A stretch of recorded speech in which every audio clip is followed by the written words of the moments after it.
बज रहे हैं। गांव की सड़क से लू की लहरें साफ दिख रही हैं। मनीषा और चंदा पसीने में तरबतर हाथ में थैला लिए सब्जी की दुकान पर खड़ी हैं। रामदीन सब्जी वाला एक फटे बनियान में बैठा पसीना पोंछ रहा है।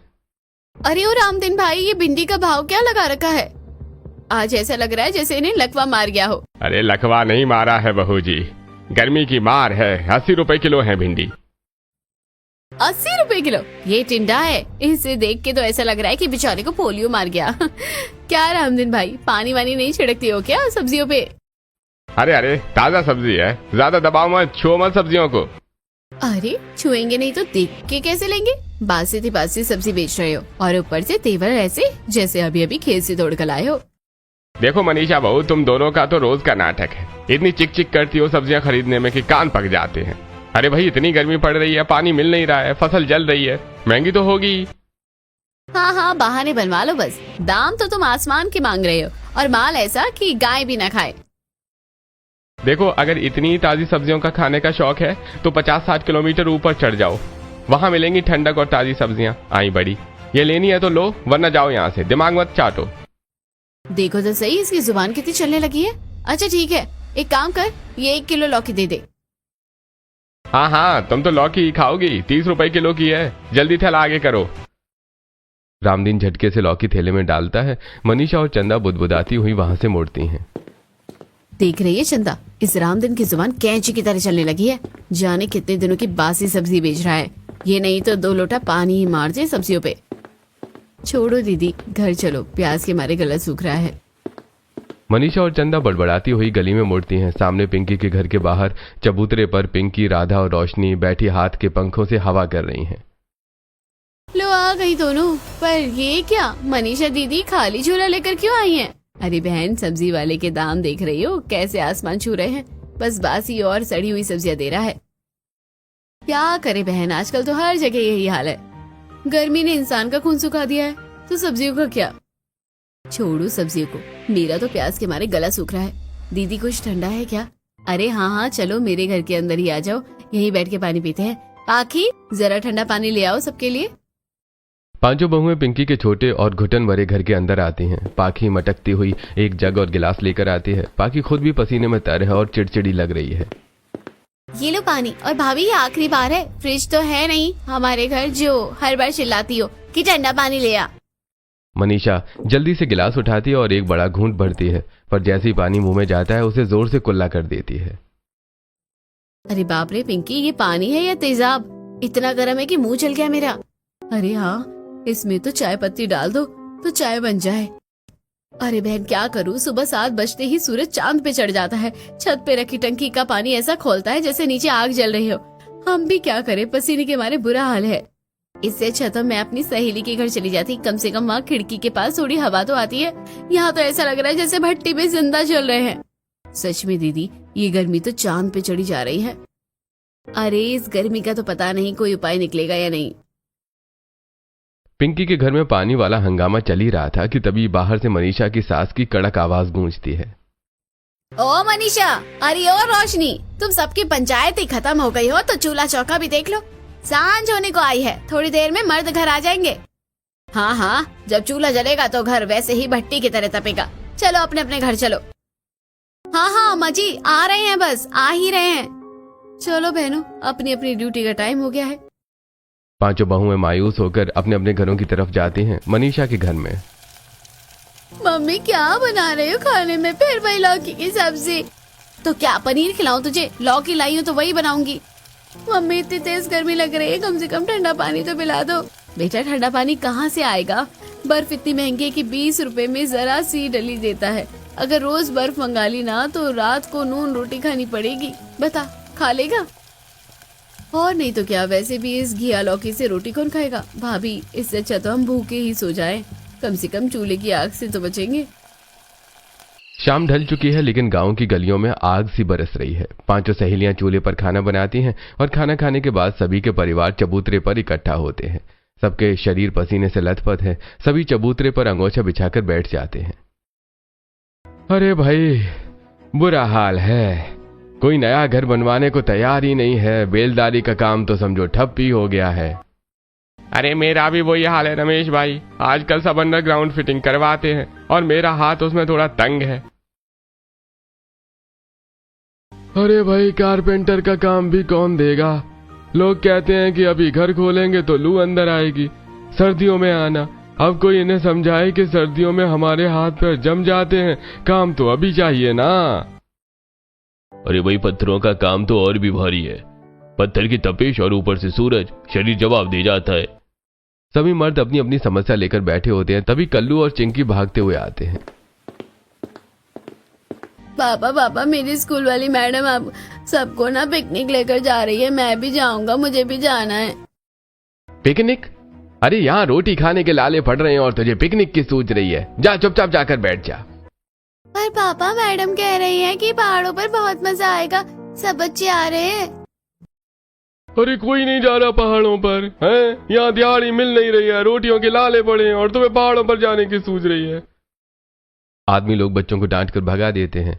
बच्चे रोते हुए अपनी अपनी मम्मियों के पास चले जाते हैं, जो अपनी अपनी पंचायत में लगी हैं। मम्मा हमको पिकनिक जाना है, पर पापा नहीं कह रहे हैं। बेटा पिकनिक कहाँ लेकर जा रहे हैं स्कूल वाले? मम्मी वो कह रहे थे कि पहाड़ों पर लेकर जाएंगे, वहाँ बहुत ठंडक होती है। अरे जीजी सुना तुमने? आज वो सब्जी वाला रामदीन भी ताना मार रहा था कि गर्मी लगती है तो पहाड़ों पर चले जाओ। क्या पहाड़ों की बात कर रही हो भाभी? मेरी सहेली भी हर संडे चली जाती है बर्फ, ऊंचे पेड़ और ट्रैकिंग करने। मेरा तो मन करता है कि इस भट्टी जैसे घर को छोड़कर वहीं रह जाऊं। सच में यहाँ तो घर जैसा चल रहा है, पहाड़ों पर तो कम से कम चैन की नींद आएगी। पति लोग दूर से ये बातें सुन रहे होते हैं। रमेश व्यंग से हाथ हिलाता है। अरे ये रहे पहाड़ हैं, जो यहाँ से धुंधले दिख रहे हैं, यहीं से देख के तसल्ली कर लो, 50 किलोमीटर दूर है बस। जी हमने सुना है पहाड़ों पर बहुत तरी होती है। जब यहाँ काम नहीं मिल रहा तो बच्चे भी रो रहे हैं, तो क्यों ना हम सब संडे को वहीं चले। हाँ संडे को सबकी छुट्टी है, एक दिन के लिए सही, इस आग से तो बचेंगे। पर किराया? और उतनी दूर जाएंगे कैसे? हम भी चलेंगे तुम्हारे साथ। माँ तुम चलोगी इतनी दूर? क्यों नहीं, जब तक टेम्पो जाएगी टेम्पो में बैठेंगे और जहाँ रास्ता नहीं होगा वहाँ पैदल पैदल चलेंगे। तो तय रहा, संडे सुबह हम सब अपनी अपनी पोटली बांधेंगे और पहाड़ों की तरफ निकलेंगे। सब शनिवार को पहाड़ों पर जाने का प्लान बनाकर अपने अपने घर की छतों पर सोने चले जाते हैं। 2 दिन बाद शनिवार की सुबह पांचों घरों में गजब की हलचल है। मनीषा, चंदा, रोशनी, राधा और पिंकी एक घर से दूसरे घर सामान लेकर भाग रही हैं। कोई आटा ला रही है, कोई अचार की बर्नी। पूरे चबूतरे पर पोटलियों का ढेर लगा है। चंदा आ रही हो चंदा, तेल की कुप्पी रख ली क्या? और वो सूखी मिर्च वाला मसाला मत भूलना, पहाड़ों पर आलू की सब्जी तीखी बनाएंगे। रख लिया जीजी, और मैंने वो बड़ी वाली लोहे की कढ़ाई भी निकाली है। मनीषा जीजी मैंने 3 किलो आटा रख लिया है। और रोशनी तूने वो दरी रखी कि नहीं? सब रख लिया, मैंने तो पानी के खाली डिब्बे भी भर लिए, पता नहीं ऊपर चढ़ते चढ़ते प्यास लग जाए। तभी गली के मुहाने से रमा काकी, शीतल और कजरी हाथ में पंखा झलती हुई आती हैं। अरे ये क्या हो रहा है, पूरा घर सिर पर उठा लिया है क्या? कोई देश छोड़ के भाग रहे हो या लड़ाई पर जा रहे हो? अरे नहीं काकी, हम सब मिलकर पहाड़ों पर जा रहे हैं पिकनिक बनाने, इतवार के दिन को वहीं गुजरेंगे। अरे मोरी मैया, पहाड़ों पर? ये देखो इन महारानियों को, गांव में काम धंधा मिल नहीं रहा, पति खाली हाथ घर लौट रहे हैं और इन्हें चढ़िए पिकनिक। पैसा क्या पेड़ पर उग रहा है? और नहीं तो क्या कजरी, सुना है पहाड़ों पर शेर चीते घूमते हैं। ऊपर से ये गर्मी, पहाड़ों पर चलती चलती सांस फूलने लगती है। काकी हमारी सांस फूले या हम? आपको क्या, यहाँ भट्टी में जलने से तो अच्छा है कि एक दिन ठंडी हवा खाई जाए। हाँ देख लेंगे कल, हाँ जब भूखे प्यासे और लू खाकर लौटोगी ना तब पता चलेगा। चलो री कजरी, इनका दिमाग भी गर्मी में चढ़ गया है। पड़ोसनें बुदबुदाती हुई निकल जाती हैं। मनीषा और बाकी सहेलियां एक दूसरे को देखती हैं और फिर जोर से हंस पड़ती हैं। भाभी, रमेश भैया ने ऑटो वाले से बात कर ली है, कल सुबह 4 बजे गाड़ी दरवाजे पर खड़ी मिलेगी। बहुत अच्छे, कल सूरज निकलने से पहले हम इस आग वाले गांव से दूर पहाड़ों की तरी में होंगे। शनिवार की शाम गांव के बाहर 5 ऑटो खड़े हैं, जिनमें सामान और लोग ठसाठस भरे हैं।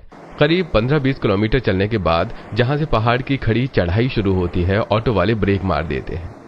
अरे बस भैया, इससे आगे मेरी गाड़ी नहीं जाएगी, आगे रास्ता खराब है और चढ़ाई बहुत ज्यादा है, मेरा ऑटो खराब हो जाएगा। अरे भाई बात तो पूरी पहाड़ की चोटी तक की हुई थी, आधे रास्ते में छोड़कर कहाँ जाएंगे हम इतना सामान लेकर। अरे भाई साहब, जान है तो जहान है, इंजन ठप बैठ गया तो लेने के देने पड़ जाएंगे, उतारो सामान, इससे आगे हम नहीं जा रहे। अरे छोड़ो रमेश, झगड़ने से कोई फायदा नहीं। देखो यहाँ नीचे ही इतनी अच्छी ठंडक लग रही है, तो ऊपर चोटी पर तो क्या ही नजारा होगा। सही कह रही है मनीषा, नीचे तो हमेशा ऐसा लग रहा था ऐसे तंदूर में बैठे हो, यहाँ तो कम से कम चैन की हवा तो आ रही है। अरे भाई चढ़ाई बहुत है, पैदल कैसे चलेंगे सब, बच्चे हैं बूढ़े हैं, इतना सामान है।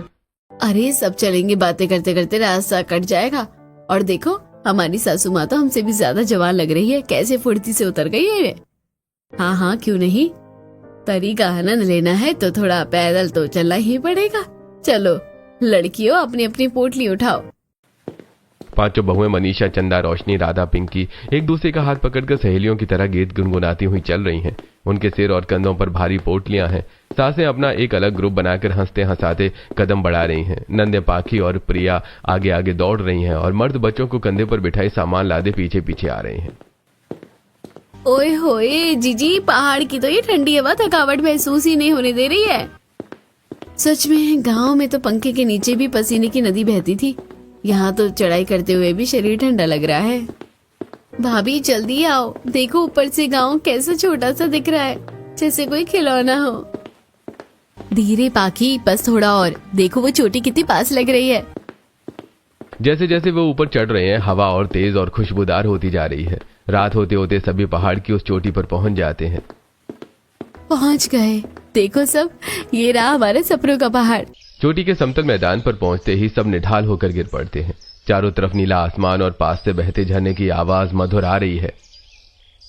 मम्मी देखो ये जमीन कितनी ठंडी है, ऐसा लग रहा है जैसे किसी ने जमीन के नीचे भी बर्फ बिछा दी हो। मैं तो यहीं सोऊंगा। पापा यहाँ की मिट्टी कितनी मुलायम है, और देखो यहाँ तो पसीना भी नहीं आ रहा। अरे ओ चंदा, रोशनी, जरा हवा तो महसूस करो, इसमें तुलसी की भीनी भीनी खुशबू आ रही है। हाँ जीजी, ये और ये देखो झाड़ियाँ, ये तो मीठी नीम और जंगली औषधियों की खुशबू है। अरे भाई रमेश, शंकर, सच कहूं तो सालों की मेहनत और गर्मी की तपिश एक झटके में उतर गई। ऐसा लग रहा है शरीर में नया खून दौड़ रहा है। यहाँ की तो मिट्टी में भी तरी है। अरे सही कह रहे हो भाई, गांव में तो बिस्तर भी आग की तरह तपता था, यहाँ तो बिना पंखे के भी शरीर कांप रहा है। मन कर रहा है बस यहीं पर पड़े रहें, कभी वापस न जाएं। अरे ओ बहुओ, अब बातें ही करती रहोगे या बिस्तर भी बिछाओगी? पांचों बहुएं फुर्ती से अपनी पोटलियां खोलती हैं। दरी और चटाइयां बिछाई जाती हैं। थके हारे बच्चे और बड़े जैसी चटाई पर लेटते हैं। पहाड़ की ठंडी गोद उन्हें अपने आगोश में ले लेती है। अगली सुबह की पहली किरण जब पहाड़ की चोटी पर पड़ती है तो मनीषा की आंख सबसे पहले खुलती है। उठो हरियो चंदा, रोशनी, देखो तो सही, सुबह कितनी सुंदर लग रही है। ओए होए जीजी, यहाँ तो सूरज भी गर्म नहीं लग रहा, कितनी ताजगी है। अरे चंदा, रोशनी, देखो तो सही, यहाँ तो झरने का पानी कांच जैसा चमक रहा है। और जीजी, यहाँ की मिट्टी देखो कितनी नमी है इसमें। गांव में तो मिट्टी पत्थर जैसी कड़ी हो गई थी, यहाँ तो हाथ लगाओ तो मलाई जैसी लग रही है। अरे यहाँ तो तुलसी के कितने सारे पौधे हैं, और ये देखो करी पत्ता एकदम ताजा है। यहाँ की हवा में ही दवा घुली है। और ये पत्थर देखो मनीषा जीजी, कितने सुंदर है और एक जैसे हैं। गांव में तो ऐसे पत्थर खरीदने पड़ते हैं, यहाँ तो मुफ्त के पड़े हैं। तभी पीछे से सोकर उठी सास मोहिनी और भारती जी की आवाज आती है। अरे ओ बहू, कहाँ डोल रही हो सुबह सुबह? जहाँ पहुँच जाओ वहीं अपनी सैर शुरू कर देती हो। आ जाओ यहाँ, कुछ दाना पानी मिलेगा या हम भूखे ही रहेंगे। आ रहे हैं अम्मा जी, बस आप बैठिए, अभी 5 मिनट में चूल्हा सुलगता है। बहुएं तुरंत काम पर लग जाती हैं। पत्थरों को जोड़कर एक देसी चूल्हा बनाया जाता है।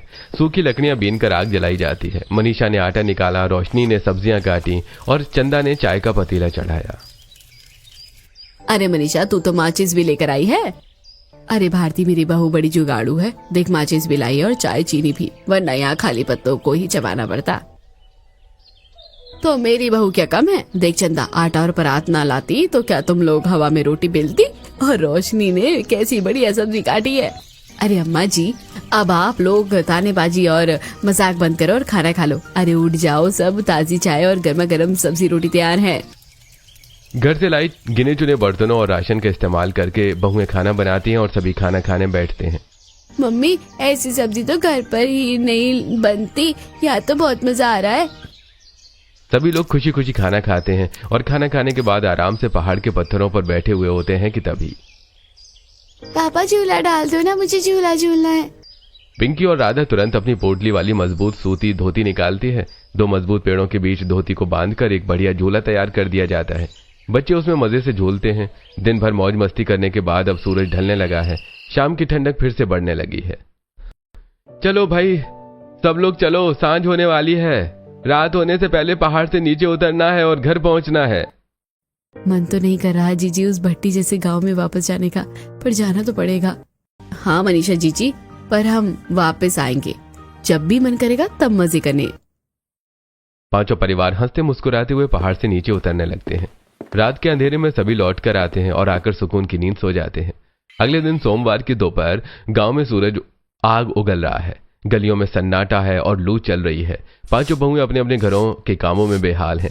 मनीषा पसीने में तरबतर आंगन बहार रही है। चंदा चूल्हा लीप रही है। रोशनी बाजार से भारी थैला लेकर लौट रही है और पिंकी खौलता हुआ पानी भरकर ला रही है। उफ, ये कैसी आग बरस रही है। कल का दिन कितना स्वर्ग जैसा था ना, ठंडी हवा, झरने का पानी, और यहाँ तो हवा भी बदन जला रही है। अरे मनीषा जीजी, इस पाइप का पानी तो ऐसा है जैसे चाय उबल रही हो, मुंह धोने जाओ तो खाल जल जाए। कल झरने का पानी वो कितना मीठा और कितना शीतल था। सच कह रही हो, यहाँ का पानी तो पीते ही पेट में जलन होने लगती है। वहाँ का तो अमृत था अमृत, मेरा तो मन वहीं छूट गया। दोपहर का खाना किसी तरह बनाकर पांचों सहेलियां विमला के चबूतरे पर इकट्ठा होती हैं।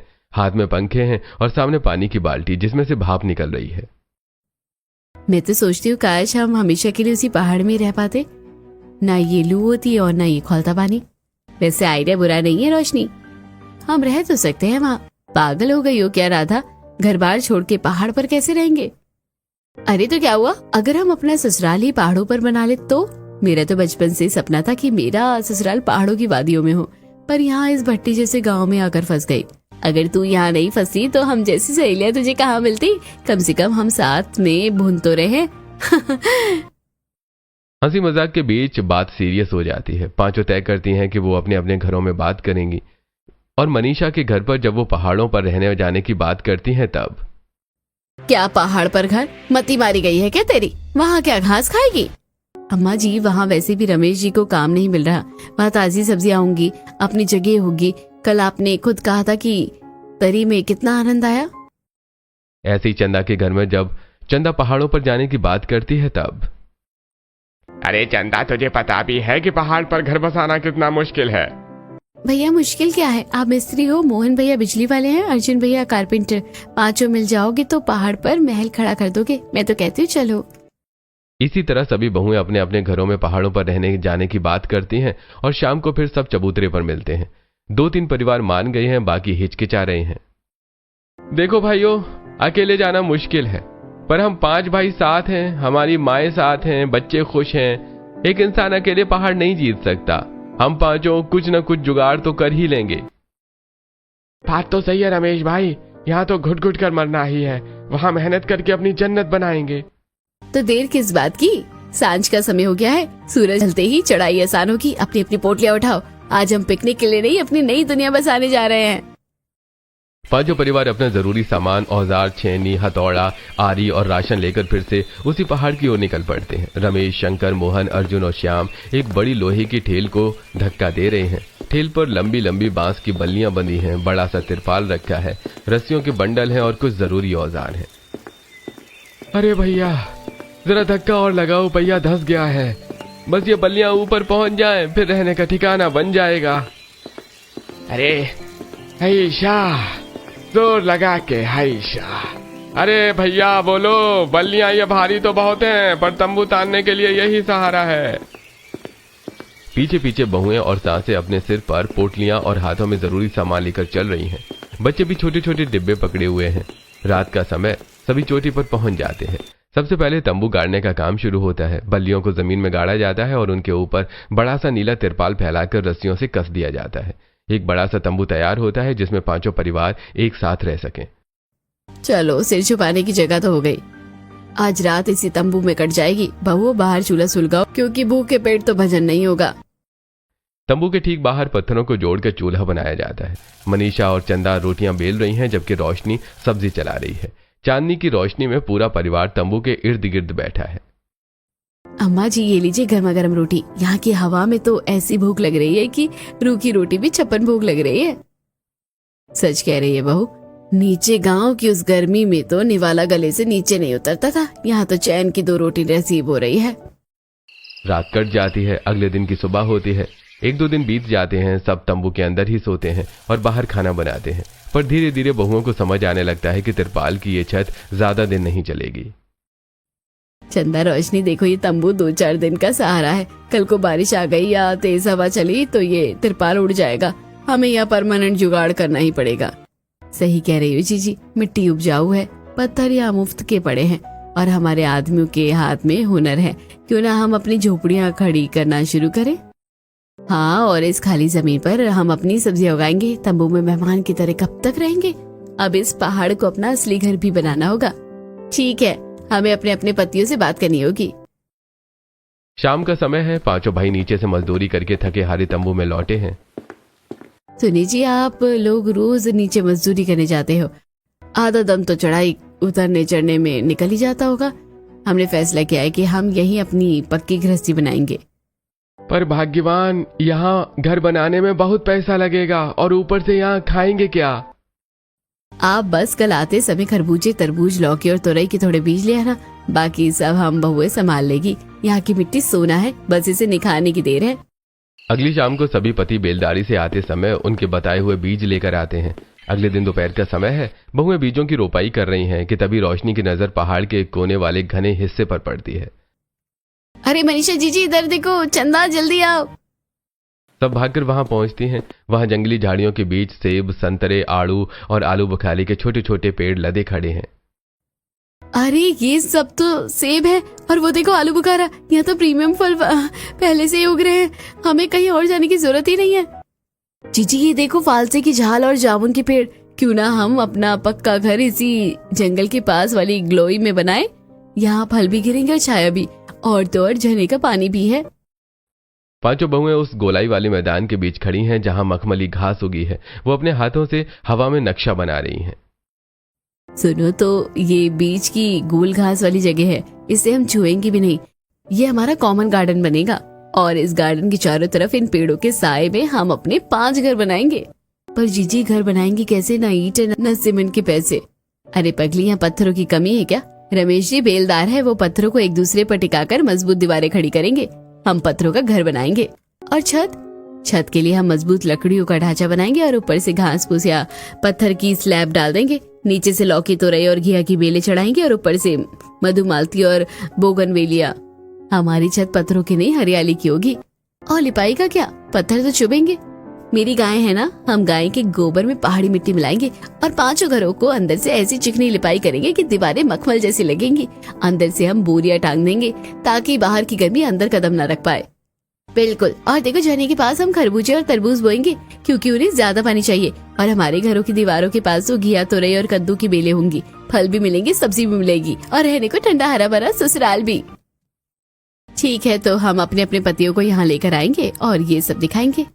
शाम के समय खाना पीना बनाने और खाने के बाद 5 औरतें अपने पतियों को लेकर उसी जगह पर वापस आती हैं। देखो जी, ये जो बीच की घास है ना, यहाँ बनेगा हमारा सांझा आंगन और इस गोलाई की चारों तरफ इस पेड़ों की छाव में बनेंगे हम 5 के 5 घर। ठीक है मनीषा, यहाँ पत्थरों की कोई कमी नहीं है। मैं इन पत्थरों को तराश कर और एक के ऊपर एक बिछाकर मजबूत दीवारें खड़ी कर देंगे। बिना ईंट और सीमेंट के भी ये घर सदियों तक नहीं हिलेंगे। काम शुरू होता है। मर्द भारी पत्थर उठा उठाकर दीवारों का ढांचा तैयार करते हैं। रमेश मिट्टी और छोटे पत्थरों की लीपापोती करके दीवारों को मजबूती देता है। अरे रमेश भाई, छत के लिए मैं पहाड़ी लकड़ियां का ढांचा बना देता हूँ। इसके ऊपर हम या तो पत्थर की स्लैब डालेंगे या फिर मजबूत सूखी घास। सभी काम पर लग जाते हैं। चंदा और रोशनी गांव से अपनी एक पुरानी गाय और 2 बकरियां लेकर ऊपर पहुंचती हैं। लो जी, हमारी गौरी भी आ गई। अब दूध की फिक्र भी नहीं और घर की लिपाई का सामान भी तैयार है। चलो सहेलियों, लग जाओ काम पर। गाय के ताजा गोबर में पहाड़ी मिट्टी मिलाओ। 5 बहुएं कमर कसकर लिपाई शुरू करती हैं। वो बड़ी कलाकारी से पत्थर की खुरदरी दीवारों को गोबर और मिट्टी के मिश्रण से चिकना बना देती हैं। वाह भाऊ, तुम लोगों ने तो पत्थरों को भी मखमल बना दिया। अम्मा जी, ये तो बस शुरुआत है। अभी तो जब हमारा गार्डन खिलेगा और बेलों पर फल लटकेंगे तब देखना कि ये जुगाड़ू ससुराल शहर की कोठियों को भी पीछे छोड़ देगा। सभी मिलकर काम करते रहते हैं और कुछ हफ्तों बाद पहाड़ की उस चोटी पर अब 5 सुंदर पत्थरों के घर एक घेरे में खड़े हैं। घरों की बनावट ऐसी है कि वो पेड़ों की छांव में छिपे हुए लगते हैं। बीच का घास वाला हिस्सा अब एक मखमली गार्डन का रूप ले चुका है। अरे ओ चंदा, देख, मेरी लगाई मधुमालती की बेल तो छत तक पहुंच गई। रात को इसकी खुशबू से पूरा पहाड़ महक उठता है। और जीजी, मैंने दरवाजे के दोनों तरफ बोगनविलिया लगा दिया था। जब इसमें गुलाबी फूल खिलेंगे तो हमारा घर किसी दुल्हन जैसा लगेगा। मैंने भी चारों तरफ सदाबहार की क्यारें लगा दी। कोई भी मौसम हो, हमारे घर के बाहर फूल कभी कम नहीं होंगे। देखो सहेलियों, कुदरत ने हमें सिर्फ जमीन ही दी थी, पर हमारे पतियों के हुनर और हमारी मेहनत ने इसे एक ठंडा हरा भरा स्वर्ग बना दिया। अब इस गार्डन में बैठकर जब हम साजा की चाय पियेंगे तो दुनिया की सारी गर्मी भूल जाएंगे। अरे, यहाँ तो हवा भी पेड़ और फूलों से छनकर आ रही है। गांव में तो लू लगती थी, पर यहाँ तो खुशबू आ रही है। बस पानी की कमी है। अरे उसका इंतजाम भी हो जाएगा। अगले दिन अर्जुन नीचे गांव की साइड से पुराने फेंके हुए पीवीसी और लोहे के पाइपों का ढेर ठेले पर लेकर ऊपर आता है। वो झरने के ऊपरी मुहाने से उन पाइपों को बड़े सलीके से जोड़ना शुरू करता है। अरे देखते जाओ भाइयों, अब झरने का पानी बहकर बर्बाद नहीं होगा, सीधा हमारे घर के आंगन में उतरेगा। वो मैदान के एक किनारे पर 5 परिवारों के लिए एक कॉमन गुसलखाना बनाता है। ये गुसलखाना पत्थरों का बना है, लेकिन अंदर अर्जुन ने ऐसा जुगाड़ किया है कि ऊपर पाइप से पानी एक शावर की तरह गिरता है। अरे वाह, ये तो बिल्कुल शहर के होटलों जैसा शावर लग रहा है। और पानी भी सीधा झरने से आ रहा है, एकदम ठंडा और शुद्ध। दूसरी तरफ रमेश अपनी साइड से बची हुई 1-2 सीमेंट की बोरी जुगाड़ करके लाया है। वो बड़े बड़े चौरस पत्थरों को सीमेंट से जोड़कर एक विशाल पानी की टंकी खड़ी कर रहा है। पत्थर की टंकी में पानी कभी गर्म नहीं होता, और ऊपर से मैंने इसका ढक्कन भी भारी पत्थर का ही बनाया है ताकि बाहरी गर्मी अंदर न जा सके। टंकी तैयार होने के बाद बहुएं अपना जादू दिखाती हैं। वो टंकी के चारों तरफ और ऊपर छोटे छोटे मिट्टी के बर्तन रख देती हैं और उनमें सदाबहार और मनी प्लांट के पौधे लगा देती हैं। देखो जीजी, टंकी से जो पानी हल्का रिसता है उससे ये पौधे हमेशा हरे भरे रहेंगे, और इन पौधों की वजह से टंकी की दीवारें हमेशा ठंडी रहेगी, जिससे अंदर का पानी बर्फ जैसा शीतल बनेगा। गाँव में तो टंकी का पानी खौलता था, यहाँ तो टंकी को हाथ लगाओ तो ऐसा लगता है जैसे घड़े को हाथ लगा लिया हो। बड़ा सा गुसलखाना अब तैयार है। मम्मी, हमें भी नहाना है झरने वाले शावर से। चलो चलो, सब बारी बारी से आओ। ये है हमारे ठंडे ससुराल का अपना वाटर पार्क। हर घर में अब अपनी अलग अलग रसोई सज गई है। शंकर, जिसे मिट्टी के काम का हुनर है, अपना चाक लेकर आता है और ताजा मिट्टी से सुंदर मटके और बर्तन करने लगता है। लो, सभी के लिए ताजे मटके तैयार हैं। अब पानी भी ठंडा रहेगा और खाना भी मिट्टी की खुशबू वाला बनेगा। शंकर भैया, इन मटकों में हम सिर्फ पानी नहीं भरेंगे। मैंने एक वीडियो देखा था जिसमें मटके के अंदर ही पौधे उगाए जाते हैं।